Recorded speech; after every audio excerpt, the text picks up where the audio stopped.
sahabat iman. Sudah lama kita berjalan bersama. Aku tahu kamu mulai merasakan sesuatu. Ada momen di mana kamu merasa lebih damai. Kadang kamu juga merasa gelombang. Energi tubuhmu berubah saat kamu berhasil masuk ke keadaan theta. Tapi ada satu hal besar yang sering kita lupakan. Sesuatu yang sangat mendasar. Sesuatu yang justru menjadi fondasi dari semua teknik spiritual yang selama ini kamu pelajari. Bahwa setiap kali kamu menarik energi, setiap kali kamu memvisualisasikan sesuatu, setiap kali kamu mencoba menyatukan frekuensi hati dengan realitas yang kamu inginkan, yang bekerja bukan hanya energi semesta, yang bekerja adalah dirimu. Terutama otakmu, terutama alam sadarmu, terutama alam bawah sadarmu. Tanpa kamu sadari, semua hal yang kamu praktikkan selama ini bergerak melalui dua pintu di dalam diri kamu. Pintu pertama adalah pikiran sadar, tempat kamu menganalisa, memilih, dan memahami. Dan pintu kedua adalah pikiran bawah sadar, tempat keyakinanmu tinggal, tempat rasa takutmu bersembunyi, tempat memori dan pola hidupmu terbentuk tanpa kamu sadari. Dan malam ini aku ingin kita duduk bareng dan benar-benar membongkar satu hal. Kenapa Eloa bisa bekerja? Kenapa gelombang theta bisa mengubah realitas? Apa yang sebenarnya terjadi di alam bawah sadar saat kamu berdoa, berafirmasi atau memvisualisasikan sesuatu? Sebab ketika kamu tahu mekanismenya, kamu tidak lagi merasa sedang menebak-nebak. Kamu tidak lagi tersesat di antara rasa percaya dan rasa ragu. Kamu mulai benar-benar paham jalur di dalam dirimu sendiri. Dan setelah itu kita akan masuk ke pertanyaan yang jauh lebih penting. Bagaimana cara paling mudah, paling cepat, dan paling ringan untuk membentuk mindset alam bawah sadar kamu, supaya dia setuju dengan apa yang kamu inginkan. Karena kalau alam bawah sadar tidak setuju, Eloa tidak bekerja. Visualisasi terasa berat, afirmasi seperti tidak masuk, dan hidup pun terasa macet. Jadi malam ini kita akan kembali ke dasar, ke mesin yang selama ini diam-diam mengendalikan takdirmu. Tenangkan dirimu sebentar, tarik napas pelan, biarkan hatimu terbuka. Karena kamu akan mempelajari sesuatu yang mungkin seharusnya kita pelajari dari dulu, sebelum Eloa, sebelum gelombang theta, sebelum semua hukum semesta yang kita bahas selama ini. Mari kita mulai perjalanan ini dari tempat yang paling jujur, dari dalam dirimu sendiri. Coba tenang sebentar, letakkan tanganmu di dada, rasakan napasmu naik dan turun. Dan sambil dengar suara ini, aku ingin kamu bayangkan sesuatu. Di dalam dirimu ada sebuah ruang yang tidak pernah hening. Ruang yang terus bekerja bahkan saat kamu tidur. Ruang yang terus membuat keputusan sebelum kamu sadar kamu sedang memutuskan. Ruang itu bernama alam bawah sadar. Banyak orang mengira hidup mereka digerakkan oleh pikiran sadar. Otak yang kamu pakai buat mikir logika, buat analisa, buat ambil keputusan. Padahal bagian itu cuma 12%. Yang 88% lagi itulah mesin sebenarnya. Mesin yang diam-diam memegang kendali atas bagaimana cara kamu melihat dunia, bagaimana kamu bereaksi terhadap masalah, bahkan bagaimana kamu mencintai, takut, marah, dan berharap. Dan begini kenyataannya, alam bawah sadar bukan cuma penyimpan memori. Ia adalah the hard disk cosmic, tempat seluruh pengalaman, trauma, luka lama, kebiasaan, pikiran otomatis, dan keyakinan terdalammu tersimpan rapi tanpa kamu sadari. Kalau kamu pernah bertanya, kenapa ya aku sering merasa hidupku kayak jalan di tempat? kenapa ya aku pengen berubah tapi selalu balik lagi ke pola lama? Seringkali jawabannya bukan di luar. Bukan karena situasi, bukan karena orang lain. Tapi karena program yang hidup di dalam dirimu belum berubah. Dan program itu berjalan autopilot. Kamu ingin mencoba peluang baru tapi sebelum kamu bergerak, ada suara kecil yang berbisik, kamu nggak bisa. Kamu ingin memperbaiki hidupmu, tapi batinmu lebih dulu bergetar, nanti gagal. Kamu ingin maju, tapi langkahmu ditarik oleh keyakinan lama yang kamu bahkan tidak ingat kapan masuk ke dalam dirimu. Kadang kita merasa sedang membuat keputusan, padahal yang membuatnya adalah pola yang sudah ada sejak kecil. Pola yang mungkin datang dari kata-kata orang tua, pengalaman ditolak, dihina, gagal, takut dibandingkan, atau pernah merasa tidak layak. Itu semua tersimpan seperti file-file tak terlihat di dalam hard disk bawah sadar. Dan setiap hari file-file itu berjalan otomatis, membentuk cara kamu melihat dunia, membentuk apa yang kamu pikir bisa atau tidak bisa, membentuk keputusan tanpa kamu sadari. Itu sebabnya kamu bisa berusaha keras, tapi tetap kembali ke pola yang sama, karena programnya belum berubah. Dan lucunya, semua ini terjadi dalam diam, dalam sunyi, dalam bayangan pikiranmu sendiri. Kamu mungkin merasa sedang hidup secara sadar, tapi sebenarnya kamu sedang menjalankan skrip lama yang tidak lagi cocok dengan hidup yang ingin kamu bangun. Lalu pertanyaannya, bagaimana kalau semua skrip itu bisa diganti? Bagaimana kalau kamu bisa menulis ulang harddisk kosmikmu sendiri? Bagaimana kalau kamu bisa mengambil alih kemudi hidupmu kembali dari dalam? Kalau kamu bisa menyentuh inti itu, hidupmu tidak cuma berubah, fondasinya bergeser. Dan di bab selanjutnya, kita akan masuk ke perjalanan itu, satu pertanyaan yang akan membuka pintu besar. Kalau begitu, bagaimana caranya mengambil alih kemudi hidupmu kembali? Coba bayangkan ini, malam sudah turun, lampu kamar redup, kota di luar jendela seperti mengecil perlahan, dan untuk pertama kalinya hari itu, kamu duduk sendirian, tanpa suara, tanpa tawa palsu, tanpa topeng, tanpa harus terlihat kuat di depan orang lain. Cuma ada kamu dan batinmu. Di momen-momen seperti ini, biasanya suara yang paling jujur muncul, suara kecil yang sering kamu abaikan seharian, suara yang muncul saat semua kesibukan berhenti. Kadang dia berkata, capek ya. Kadang, kenapa hidupku nggak berubah-ubah? Kadang dia cuma diam tapi rasanya sesak. Seperti ada sesuatu di dalam dirimu yang ingin kamu pahami tapi kamu belum tahu apa. Di titik inilah kamu akan mulai merasakan sesuatu yang mungkin tidak pernah kamu sadari dengan jelas. Bahwa selama ini yang mundur, kamu berhenti. Kamu meyakini kata-kata itu sampai akhirnya kamu percaya bahwa itu adalah kebenaran. Padahal itu hanyalah cerita lama yang terus diulang-ulang oleh bawah sadarmu. Dan disinilah kunci pertama bekerja, afirmasi, obrolan batin yang kamu pilih. Narasi yang kamu pilih untuk hidupmu sendiri. Afirmasi bukan mantra ajaib. Afirmasi adalah cara kamu mengambil alih mikrofon dari suara negatif yang selama ini mendominasi hidupmu. Caranya sederhana, tapi dampaknya bisa mengubah arah hidupmu. Langkah pertama, sadari suara negatifnya. Begitu kamu mendengar bisikan gue aku nggak bisa, atau aku nggak layak, berhenti sejenak. Sadarilah bahwa itu hanyalah program lama. Langkah kedua, berhenti seketika. Jangan biarkan suara itu berjalan sampai habis. Stop di tengah kalimat. Berhenti sebelum dia menguasai emosimu. Langkah ketiga, tarik napas. Tarik napas perlahan dalam. Rasakan dadamu mengembang, rasakan tubuhmu membuka diri. Ini adalah sinyal bahwa kamu sedang mengubah state batinmu. Langkah keempat, ganti narasinya. Gunakan afirmasi sederhana. Kalimat pendek, kalimat yang menenangkan. Kalimat yang kamu katakan sambil merasakan maknanya. Seperti aku layak, aku cukup, aku mampu. Hidupku mungkin pelan, tapi aku terus maju. Aku berharga, aku pantas bahagia. Afirmasi bukan tentang membohongi diri. Afirmasi adalah tentang mengingatkan diri tentang apa yang benar. Kamu layak, kamu cukup, kamu mampu. Kamu manusia yang sedang bertumbuh. Dan itu sudah sangat luar biasa. Tapi di titik ini ada satu tantangan besar yang sering dialami banyak orang. Sesuatu yang membuat mereka sulit mengubah suara batin. Sesuatu yang membuat pikiran negatif rasanya selalu menang. Pertanyaan besarnya adalah, bagaimana kalau suara negatif itu terlalu kuat? Apa yang terjadi kalau suara itu sudah menjadi bagian dari dirimu selama bertahun-tahun? Kita jawab itu di bab berikutnya. Kunci kedua, mantra positif untuk membungkam ketakutan. Sekarang kita masuk lebih dalam ke ruang yang sedikit lebih halus daripada kata-kata afirmasi. Kalau afirmasi adalah cara kamu mengubah narasi, maka mantra adalah cara kamu mengubah energi. Banyak orang mengira mantra itu mistis, padahal sebenarnya mantra adalah energi yang diulang, nada kalimat yang kamu kirimkan ke tubuhmu yang perlahan merubah getaran batinmu. Kalimatnya boleh sederhana, tapi saat diulang, diucapkan dengan napas yang stabil, dengan hati yang hadir, mantra bisa meredam kecemasan yang paling keras, ketakutan yang paling gelap, dan pikiran negatif yang paling sulit dikendalikan.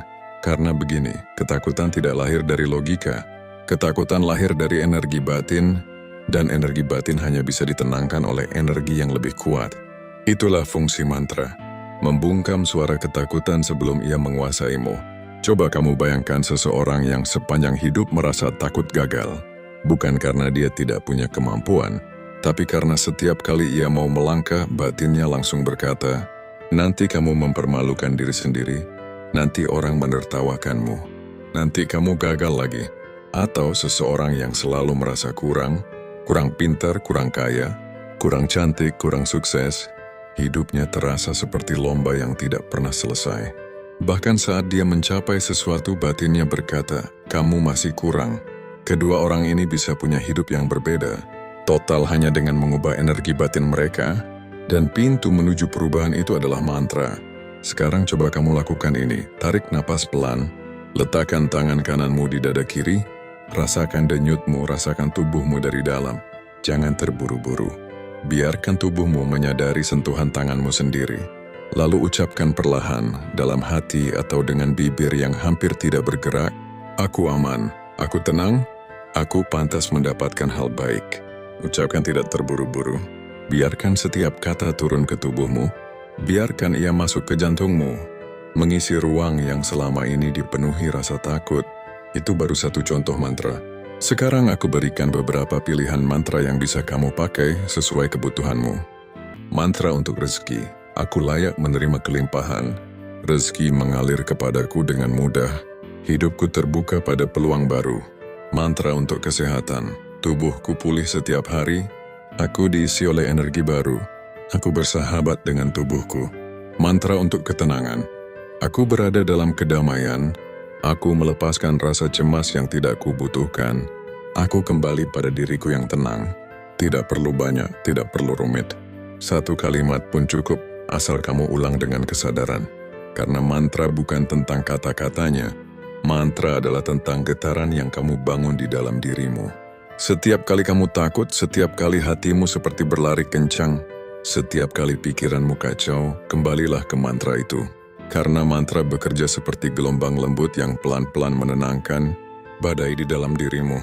Tapi ada satu teknik lain. Teknik ini jauh lebih kuat dari sekadar mengubah narasi atau menenangkan energi. Teknik ini bukan hanya membungkam ketakutan, tapi juga membuat pikiran bawah sadarmu percaya bahwa keinginanmu sudah terjadi. Dan saat pikiran bawah sadarmu percaya, hidupmu mulai mengikuti. Apa teknik itu? Kita masuk ke dalamnya di bab berikutnya. Kunci ketiga, visualisasi, metode pemahat pikiran. Sekarang kita masuk ke kunci yang paling kuat di antara semuanya. Kunci yang bukan hanya mengubah energi, bukan hanya mengubah cerita di kepala, tapi benar-benar mengubah cara alam bawah sadarmu memahami realitas. Inilah kunci ketiga, visualisasi, atau yang sering disebut sebagai the mind sculpting method. Untuk memahami kenapa visualisasi bekerja, kamu harus tahu satu hal sederhana tentang pikiran manusia. Sesuatu yang selama puluhan tahun menjadi dasar ilmu psikologi, hipnosis hingga neuroscience modern. Pikiran bawah sadar tidak bisa membedakan mana yang nyata dan mana yang imajinasi. Jika kamu membayangkan sesuatu dengan cukup jelas, cukup detail, cukup hidup, dan cukup emosional, maka pikiran bawah sadarmu akan memperlakukan imajinasi itu seolah-olah itu sedang terjadi. Seolah-olah kamu sudah mencapainya. Seolah-olah kamu sedang memegangnya, seolah-olah kamu sedang menjalani hidup itu. Dan karena bawah sadar adalah sistem pengendali terbesar dalam dirimu, ia akan memprogram ulang langkah-langkahmu, intuisi, energi tubuhmu, dan bahkan keputusan spontanmu agar selaras dengan gambaran itu. Visualisasi bukan sekadar hayalan. Visualisasi adalah komunikasi langsung dengan diri terdalammu. Sekarang sebelum kita masuk lebih jauh, aku ingin kamu merasakan sedikit kekuatan visualisasi itu. Coba kamu duduk rileks sejenak, tarik napas pelan, pejamkan mata kalau kamu merasa nyaman. Riliskan bahu dan rahangmu. Bayangkan sebuah lembar uang. Uang apapun yang kamu kenal. Bayangkan warnanya, bayangkan teksturnya, bayangkan lipatannya. Bayangkan suara lembut saat kamu menggesekkan ujungnya dengan jarimu. Bayangkan kamu memegangnya. Terus pertahankan gambaran itu. Sekarang ganti. Bayangkan sebuah rumah. Rumah yang kamu inginkan. Tidak perlu rumah mewah, cukup bayangkan pintunya. Bayang mengendalikan hidupmu, bukan keputusan harianmu, bukan logikamu, bukan keinginanmu, tetapi 88% bagian dirimu yang bekerja tanpa kamu sadari, alam bawah sadar. Ini bagian yang tidak pernah istirahat, bagian yang merekam semua rasa malu, semua kata-kata orang yang menyakitkan, semua ketakutan, semua keyakinan, semua kegagalan, semua rasa tidak layak, lalu menjadikannya pola. Dan pola itu berjalan setiap hari, mengalir ke dalam setiap keputusanmu, setiap reaksi spontanmu, setiap cara kamu melihat dirimu. Makanya kalau kamu merasa hidupmu stagnan, itu bukan salahmu, bukan karena kamu kurang berusaha, bukan karena kamu tidak cukup pintar, tapi karena bawah sadarmu masih memegang program lama, program yang kadang kamu tidak inginkan lagi, tapi tetap ada, tetap mempengaruhi, tetap menentukan. Dan disinilah letak kekuatannya.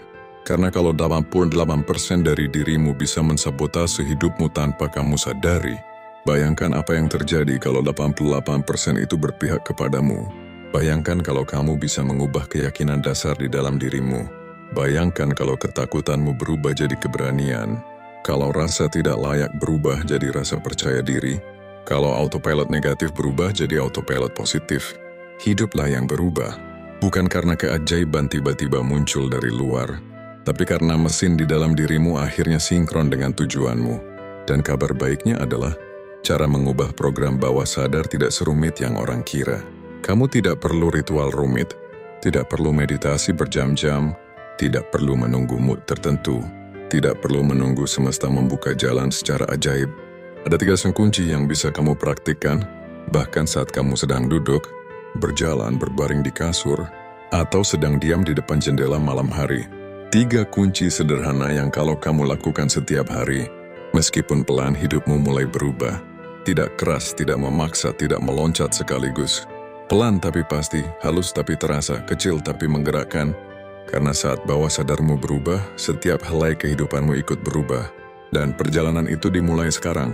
Di bab berikutnya kita akan masuk ke kunci pertama.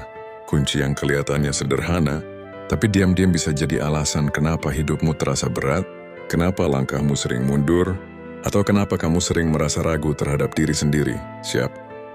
Sebelum kita masuk ke kunci pertama untuk mengubah alam bawah sadar, ada satu hal yang harus kamu pahami, sesuatu yang sederhana tapi sering dilupakan, yaitu bagaimana posisi tubuhmu saat kamu mulai berbicara dengan dirimu sendiri.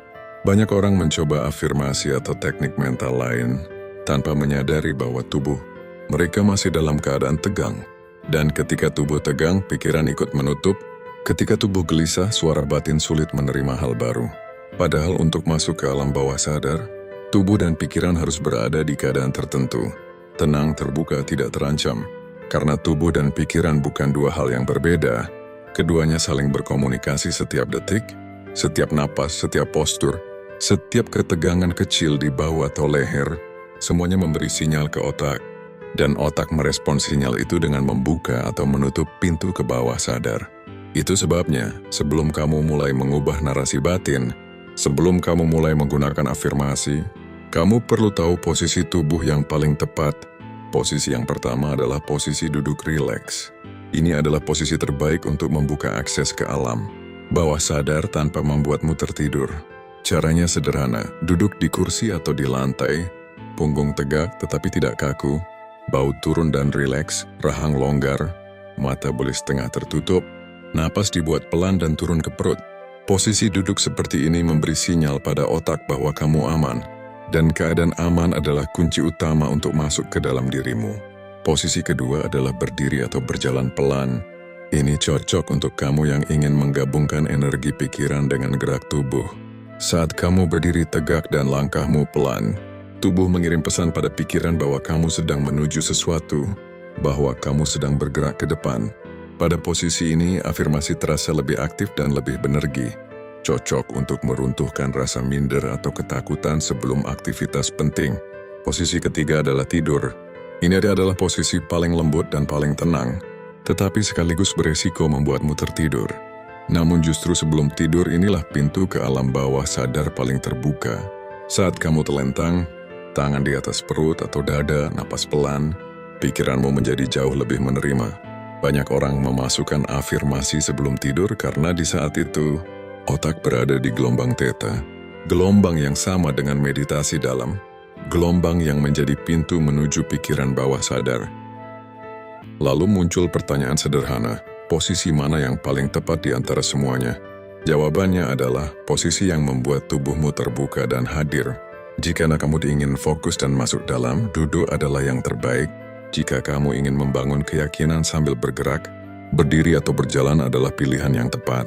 Jika kamu ingin menyentuh sisi paling lembut dalam dirimu, terutama untuk healing atau melepaskan kecemasan, tiduran adalah pilihan yang baik. Tubuhmu selalu tahu, ia selalu memberi tanda. Ketika kamu menyiapkan tubuh dengan benar, pintu pikiranmu ikut terbuka. Dan ketika tubuh dan pikiran berada dalam keadaan selaras, afirmasi apapun yang kamu ucapkan setelah ini akan masuk ke tempat yang seharusnya, ke ruang dalam dirimu, ke alam bawah sadarmu. Dan sekarang setelah tubuhmu siap, setelah kesadaranmu tenang, kita bisa melangkah masuk ke kunci pertama. Kunci untuk mengubah narasi batin yang selama ini membentuk hidupmu dari dalam. Mari kita masuk ke bab berikutnya. Kunci pertama yang mungkin selama ini diam-diam menentukan arah hidupmu. Kunci pertama, afirmasi dan obrolan batin. Sekarang, coba kamu dengarkan kepalamu sendiri. Bukan suara luar, bukan suara orang lain. Bukan dunia yang ribut, tapi suara yang muncul dari dalam dirimu. Jika kamu perhatikan dengan tenang, ada dua suara yang selalu hadir di batin manusia. Suara pertama adalah suara yang melemahkan. Suara kecil yang penuh keraguan. Suara yang sering muncul tanpa undangan. Yang bilang kamu tidak cukup pintar, tidak cukup baik, tidak cukup layak. Suara itu muncul dari masa lalu, dari luka, dari pengalaman pahit yang pernah kamu telan sendirian. Dan suara kedua adalah suara yang menenangkan. Suara yang mendorongmu maju, yang bilang kamu mampu, kamu kuat, kamu bisa bertumbuh. Suara ini hadir dari hatimu yang paling dalam. Dua suara inilah yang sepanjang hidup mempengaruhi setiap langkahmu. Namun masalahnya, banyak orang terlanjur akrab dengan suara pertama, karena suara itulah yang paling keras. Suara itu yang paling cepat datang ketika kamu ingin mencoba hal baru. Suara itu sering menang, bukan karena benar, tapi karena ia sudah ada di dalam dirimu terlalu lama. Banyak orang gagal ratusan kali bukan karena kemampuan mereka kurang, bukan karena mereka tidak berbakat, bukan karena mereka ditakdirkan gagal, tetapi karena narasi batin mereka selalu dimulai dengan "aku tak mampu", "aku pasti gagal", "orang lain lebih hebat dari aku", atau "aku memang bukan siapa-siapa". Coba ingat satu momen dalam hidupmu. Momen ketika kamu ingin memulai sesuatu, tapi batinmu langsung bicara, "Ngapain kamu pasti gagal?" Dan tanpa kamu sadari kamu mengikuti suara itu, kamu kan pegangan pintunya. Bayangkan warna catnya, bayangkan cahaya di dalamnya, bayangkan kamu berdiri di depan rumah itu sambil memegang kuncinya. Dan terakhir, bayangkan sebuah mobil. Warnanya apa? Kursinya seperti apa? Bau di dalam kabinnya seperti apa?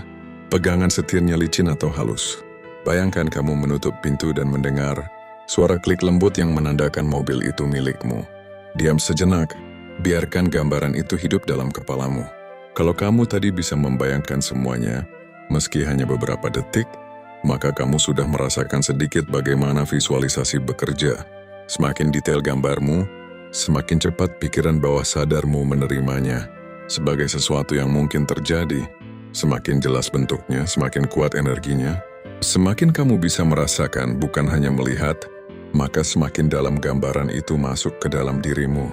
Itu sebabnya visualisasi sering disebut sebagai metode pemahat pikiran, karena setiap gambar yang kamu bentuk dengan jelas adalah pahatan baru yang mengubah arah masa depanmu. Namun ada satu masalah besar, masalah yang sering membuat banyak orang gagal mempraktikkan visualisasi, meskipun mereka sudah melakukannya setiap hari. Masalah yang membuat gambaran indah di kepala tidak pernah turun menjadi kenyataan. Satu hal sederhana tapi sangat berbahaya, dan kita harus membahasnya sebelum kamu melangkah lebih jauh. Apa bahaya itu? Kita akan masuk ke dalamnya di bab berikutnya. Sekarang kita masuk pada titik penting, titik yang sering menjadi alasan mengapa visualisasi tidak bekerja, titik yang membuat afirmasi berhenti di permukaan, titik yang membuat mantra hanya terasa seperti kalimat kosong. Penghalang itu bernama keraguan. Keraguan kecil yang muncul di antara kalimat yang kamu ucapkan. Keraguan yang datang begitu cepat, begitu halus, sampai kamu tidak sadar bahwa dia sedang menghentikan seluruh proses perubahanmu. Keraguan adalah bisikan tipis yang muncul tepat di detik ketika kamu membayangkan masa depan yang lebih baik. Sebuah suara kecil yang berkata, apa ia bisa? Apa ia pantas? Apa ia cocok buat kamu? Apa ia semesta mengizinkan? Pikiran bawah sadar tidak butuh keraguan besar untuk menghancurkan program baru. Keraguan kecil saja sudah cukup. Satu jeda, satu ragu, satu kalimat pendek seperti, jangan berhayal.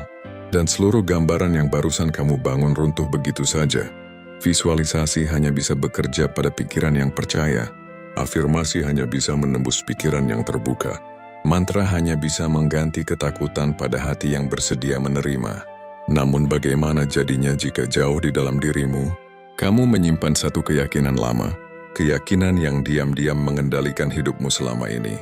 Keyakinan yang tidak kamu sadari, tetapi kamu rasakan dalam bentuk rasa minder, rasa takut dinilai atau rasa tidak cukup. Keyakinan itu bernama rasa tidak layak. Begitu banyak orang membawa keyakinan ini seumur hidup mereka. Keyakinan yang tidak pernah diucapkan keras-keras, tetapi terasa dalam cara mereka menolak peluang, menolak cinta, menolak kebahagiaan, atau menolak rezeki yang sebenarnya sudah berada di depan mata. Ada satu kisah tentang seorang perempuan. Hidupnya tidak buruk tetapi juga tidak pernah benar-benar maju. Setiap kali mendapat peluang besar, ia mundur. Setiap kali ada seseorang yang sayang padanya, ia menjauh. Setiap kali ada kesempatan yang bisa membawa hidupnya berubah, ia merasa itu bukan untuknya. Ia sudah mencoba afirmasi. Ia sudah mencoba visualisasi. Ia sudah membaca banyak buku pengembangan diri. Tetapi setiap kali ia melangkah, selalu ada satu perasaan kecil yang menariknya mundur. Dan setelah bertahun-tahun mencari, ia menemukan bahwa akar masalahnya hanya satu, keyakinan bahwa dirinya tidak berharga. Ia membawa keyakinan itu sejak kecil. Ia tidak sadar menyadarinya. Ia tidak pernah sengaja memilihnya, tetapi keyakinan itu tinggal di dalam dirinya, diam, mengakar, dan perlahan menentukan semua keputusan yang ia buat. Namun ketika ia mulai menyadari keyakinan itu, semua berubah. Ketika ia mulai berkata pada dirinya sendiri, "Aku berharga," sesuatu di dalam dirinya mulai longgar. Ketika ia mulai berkata, "Aku layak menerima hal baik," tubuhnya mulai merespons. Ketika ia mulai percaya pada dirinya sendiri, bukan hanya mengatakan kalimatnya tetapi merasakan maknanya, hidupnya bergerak secara perlahan. Peluang yang dulu ia tolak kini terasa mungkin. Cinta yang dulu ia jauhi kini terasa aman. Rezeki yang dulu ia rasa tidak cocok untuknya, kini datang dengan cara yang tidak ia duga. Dan semua itu terjadi karena satu perubahan. Ia menghapus belief bahwa dirinya tidak layak. Sekarang aku ingin bertanya padamu. Pertanyaan sederhana tapi sangat penting untuk perjalananmu ke depan. Berapa lama kamu hidup dengan perasaan tidak layak? Berapa lama kamu menganggap dirimu tidak cukup? Berapa banyak peluang yang kamu lewatkan? Bukan karena takdir, tetapi karena kamu tidak percaya pada dirimu sendiri. Karena jika kamu masih membawa belief itu, semua teknik mental yang kamu pelajari hanya akan bekerja setengah. Visualisasi akan terasa berat. Afirmasi terasa tidak nyata. Mantra terasa tidak masuk.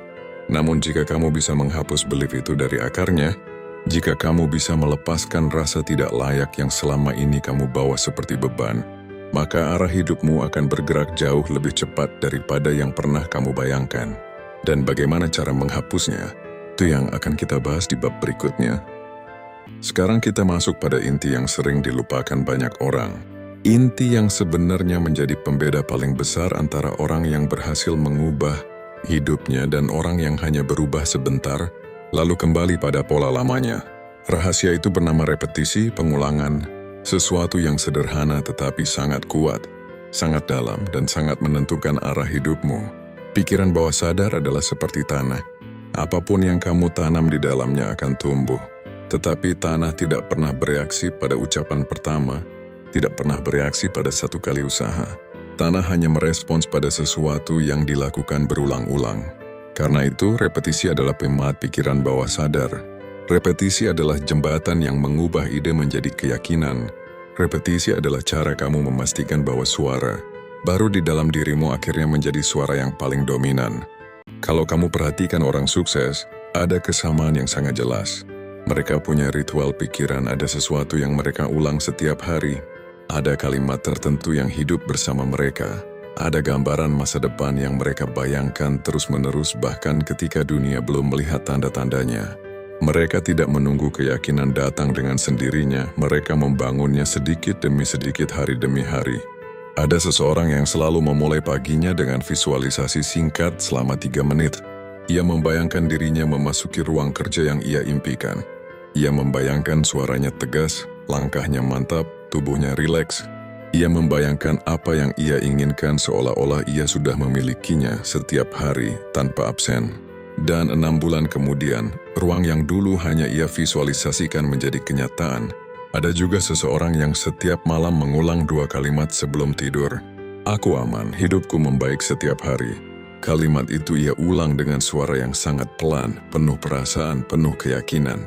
Selama bertahun-tahun ia hidup dengan kecemasan yang membuat tubuhnya tegang, dan hanya karena pengulangan 2 kalimat itu, 3 bulan kemudian tidurnya mulai pulih, kecemasannya mereda, dan hidupnya kembali stabil.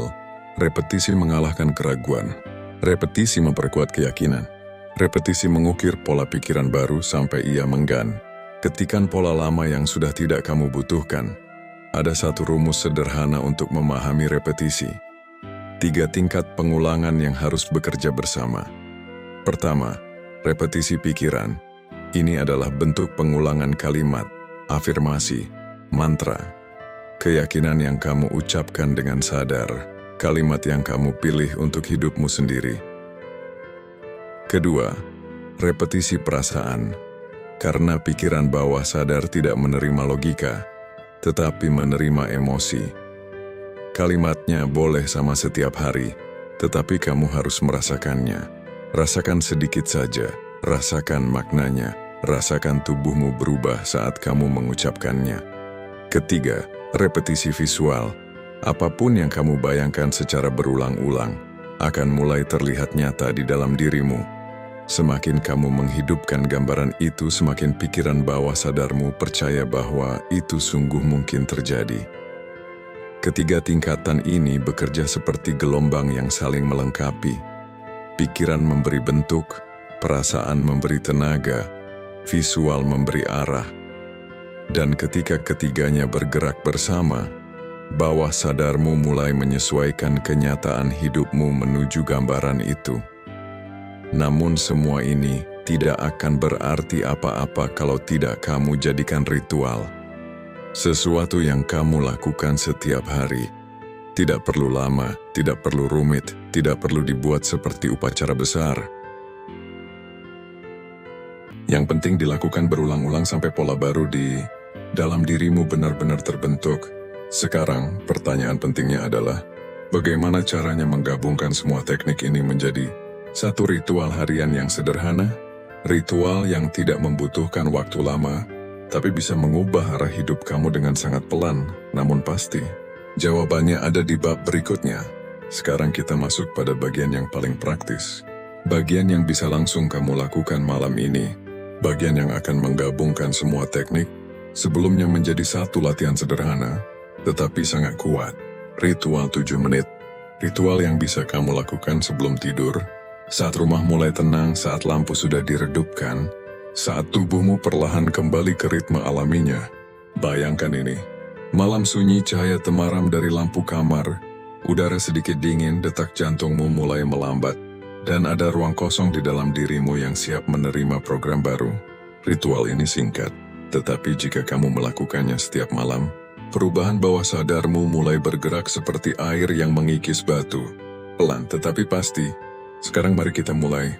Menit pertama, duduk atau berbaring dengan nyaman. Letakkan telapak tanganmu di dada kiri, tutup mata perlahan. Tarik napas dalam, biarkan tubuhmu merasa ditopang oleh tempatmu duduk atau berbaring. Rasakan berat tubuhmu, rasakan kehadiranmu sendiri. Di menit pertama ini kamu hanya fokus pada kehadiran. Menit kedua, tarik napas lagi pelan. Saat napas masuk, rasakan sedikit ketenangan memasuki dadamu. Saat napas keluar, biarkan ketegangan lama keluar dari tubuhmu. Lakukan tanpa terburu-buru, tanpa memaksakan apapun. Ini adalah menit untuk membuka pintu ke bawah sadarmu. Menit ketiga, mulai ucapkan afirmasi paling sederhana yang kamu butuhkan malam ini. Pilih satu saja, misalnya aku cukup atau aku layak menerima hal baik. Ucapkan perlahan dalam hati bersamaan dengan napas. Saat napas masuk, katakan dalam hati kata pertama. Saat napas keluar, lanjutkan sisanya. Biarkan kalimat itu menetap di ruang batinmu. Menit keempat, kini pindah ke mantra. Kalimat yang tidak hanya mengubah pikiran tetapi juga mengubah energi. Letakkan kembali tanganmu di dada. Ucapkan perlahan, aku aman. Aku tenang atau apapun yang tubuhmu butuhkan. Biarkan setiap kata turun ke dalam tubuhmu, seperti tetes air yang menenangkan permukaan danau. Menit kelima. Sekarang mari masuk ke visualisasi. Pilih satu gambaran kecil dari hidup yang kamu inginkan. Tidak perlu sesuatu yang besar. Cukup satu pintu rumah yang ingin kamu masuki, atau sebuah uang yang ingin kamu pegang, atau sebuah momen hidup yang kamu dambakan. Bayangkan warnanya, bayangkan bentuknya, bayangkan teksturnya. Biarkan gambaran itu hidup di kepalamu seperti adegan yang kamu tonton dari balik kaca. Menit ke-6. Masukkan perasaan. Bayangkan bagaimana rasanya jika gambaran itu sudah menjadi kenyataan. Rasanya seperti apa di dadamu? Apa yang berubah di tubuhmu? Bagaimana napasmu? Apa yang kamu rasakan di kulitmu? Inilah bagian yang membuat visualisasi bekerja. Perasaan adalah bahasa yang paling dimengerti oleh pikiran bawah sadar. Menit ke-7. Sekarang gabungkan semuanya. Afirmasi di satu sisi, mantra di sisi lain. Gambaran masa depan di hadapanmu.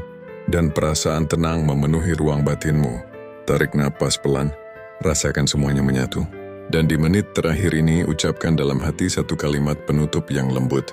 Hidupku berubah setiap hari dan aku membukanya dengan penuh kepercayaan. Diamlah sejenak. Jangan buru-buru membuka mata. Biarkan ritual 7 menit ini menjadi ruang kecil yang menghentikan dunia. Ruang kecil di mana dirimu yang baru mulai terbentuk dari dalam. Ritual ini mungkin sederhana, tetapi jika dilakukan setiap malam, ia akan memahat pikiran bawah sadarmu. Ia akan menghapus program lama yang tidak kamu butuhkan. Ia akan menanam keyakinan baru yang membimbing langkahmu. Tanpa kamu sadari, hidupmu mulai bergerak mengikuti arah dari apa yang kamu tanam malam demi malam. Namun sebelum kamu melangkah ke bab terakhir, ada satu rahasia penting. Rahasia yang menentukan seberapa cepat realitasmu berubah.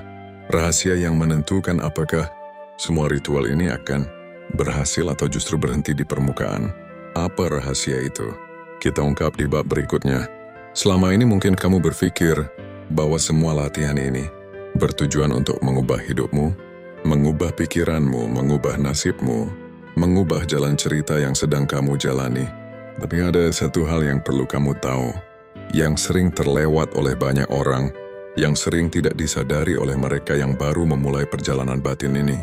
Kamu bukan sedang mengubah hidup, kamu bukan sedang mengubah pikiran, kamu tidak sedang memaksa realitas untuk tunduk padamu. Yang sebenarnya kamu ubah adalah energimu. Karena hidupmu hanya bergerak mengikuti energi di dalam dirimu. Realitasmu hanyalah respon dari vibrasi yang kamu pancarkan. Ini mungkin terdengar sederhana, tapi ini adalah titik balik yang sangat penting. Titik di mana semua yang dulu terasa rumit menjadi jelas. Hukum resonansi mengatakan apa yang kamu pancarkan, itulah yang akan kamu tarik. Energi adalah bahasa pertama yang dibaca semesta. Ia tidak menunggu kata-kata, ia tidak menunggu logika, ia tidak menunggu bukti. Ia bergerak mengikuti apa yang keluar dari dalam dirimu. Ketika kamu merasa tidak layak, hidupmu memantulkan kejadian-kejadian yang membuatmu merasa makin kecil. Ketika kamu merasa takut kehilangan, hidupmu mengatur situasi yang membuatmu selalu merasa tidak aman. Ketika kamu percaya bahwa dunia keras, duniamu benar-benar terasa keras. Tapi begitu energimu berubah, semua yang datang kepadamu ikut berubah. Afirmasi mengubah narasi pikiranmu. Mantra mengubah energi emosimu. Visualisasi mengubah gambaran batinmu. Repetisi menguatkan tiga-tiganya. Dan ketika keempatnya mulai menyatu, vibrasimu naik. Energi yang kamu pancarkan menjadi lebih stabil, lebih ringan, lebih selaras. Inilah saat perubahan hidup mulai terasa nyata. Bukan karena kamu memaksa hidup untuk berubah, tapi karena hidup mulai merespon energimu yang baru. Ada seseorang yang bertahun-tahun hidup dalam kondisi kekurangan, tidak pernah cukup, selalu merasa hidup keras. Apapun yang ia raih hilang lagi, apapun yang ia coba bangun runtuh lagi. Ia berusaha keras dengan cara pikir. Terima kasih telah setia sampai akhir. Salam dari Aiman, kita adalah keluarga.